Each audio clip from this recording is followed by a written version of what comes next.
Sa patuloy na paglaban ng Police Regional Office 6 kontra sa ilegal na droga, arestado ang 5 drug personalities sa ikinasang drug bypass operation ng kapulisan sa Barangay Tinukuan, Dingle, Iloilo. Nito lamang ika-23 ng Agosto taong kasalukuyan. Ang operasyon ay pinangunahan ng puwersa ng Provincial Drug Enforcement Unit Team sa pangunguna ni Police Major Daje de Lima, Officer in Charge, kasama ang Iloilo Police Provincial Office SWAT, Dingle Municipal Police Station, 603rd Mobile Company ng RMFB6 at Provincial Intelligence Unit na nagresulta sa pagkakadakip ng 5 sospek na kinilala na sina alias Bonbon, 39 na taong gulang, residente ng Barangay Tinukuan, Dingle, na main subject at naitilagang high-value individual, alias Bentot, 55 taong gulang, walang trabaho at naitilagang high-value individual, alias John, 31 taong gulang, alias Francis, 30 taong gulang at alias Jerry, 44 na taong gulang at mga naitalagang street-level individual. Na-recover ang kabuuang bigat na humigit kumulang 740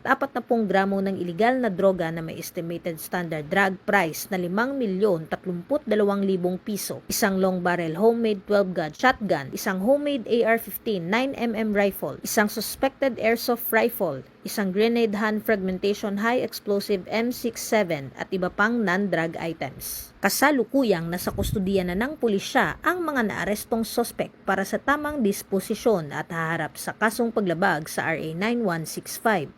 o ang Comprehensive Dangerous Drugs Act of 2002 at RA 10591 o ang Comprehensive Firearms and Ammunition Regulation Act. Muling nagpapaalala ang Police Regional Office 6 sa mga kabataan at mga magulang na maging maingat at huwag magpadala sa tukso ng pinagbabawal na droga. Ang suporta ng pamilya at komunidad ayon sa pulisya ay isang mahalagang aspeto upang mapigilan ang paglaganap ng ilegal na droga at kriminalidad sa lungsod. Sa pamamagitan ng patuloy na operasyon at pakikipag-ugnayan ng pulisya sa komunidad, unti-unti nating naisa sa katuparan ang isang lipunang ligtas, tahimik at drug-free na Western Visayas. Mula dito sa Police Regional Office 6, ako ang inyong Police News Network Correspondent, Patrolwoman Andrea Dominic de Palobos, alagad ng batas, tagataguyod ng balitang pulis.